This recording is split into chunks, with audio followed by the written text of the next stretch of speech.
Assalamualaikum warahmatullahi wabarakatuh. Nama saya Siti Ulansari dari kelas A37. Kali ini saya akan menjelaskan tentang memahami literasi digital kitab kuning. Literasi digital kitab kuning adalah kemampuan untuk mengakses, memahami, dan memanfaatkan kitab-kitab klasik dalam format digital. Hal ini memudahkan pelajar dan peneliti untuk mempelajari dan mengeksplorasi warisan intelektual Islam yang kaya. Definisi dan ruang lingkup literasi digital kitab kuning. Definisi literasi digital kitab kuning adalah kemampuan menggunakan alat digital untuk mengakses, memahami, dan menganalisis kitab-kitab klasik dalam format digital.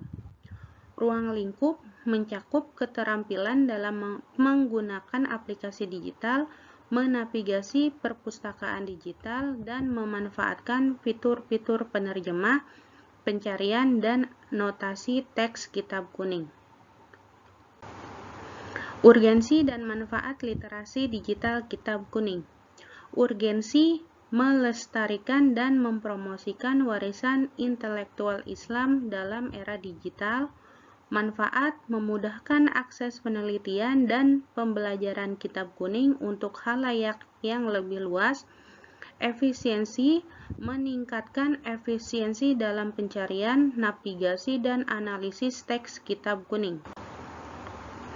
Aplikasi digital kitab kuning, fitur dan kemudahan penggunaan.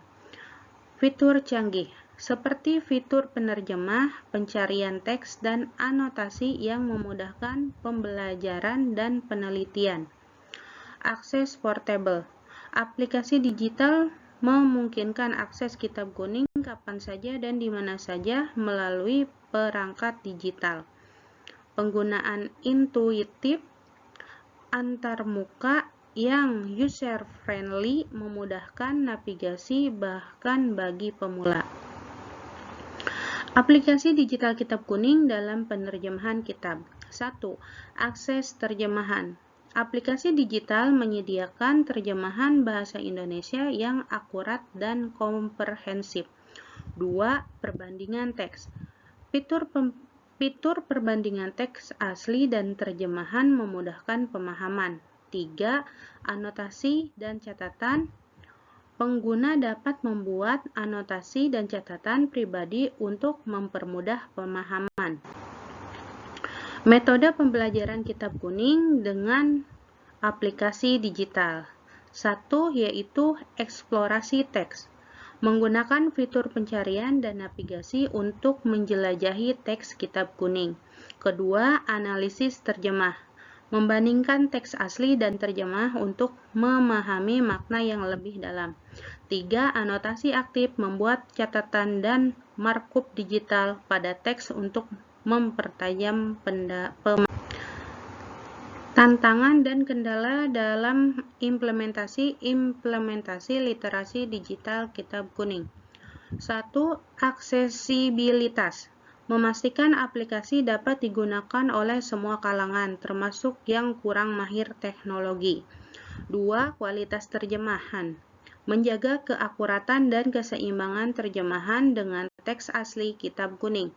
3. Keterampilan digital. Meningkatkan keterampilan literasi digital kitab kuning di kalangan pengajar dan peneliti kitab kuning. Kesimpulan dan rekomendasi. Literasi digital kitab kuning merupakan kemampuan penting di era digital saat ini. Dengan aplikasi yang tepat, umat Islam dapat melestarikan dan memperkaya warisan intelektual Islam. Dibutuhkan upaya berkelanjutan untuk meningkatkan aksesibilitas, kualitas terjemahan, dan keterampilan digital dalam menggunakan kitab kuning secara digital. Demikian presentasi dari saya. Wassalamualaikum warahmatullahi wabarakatuh.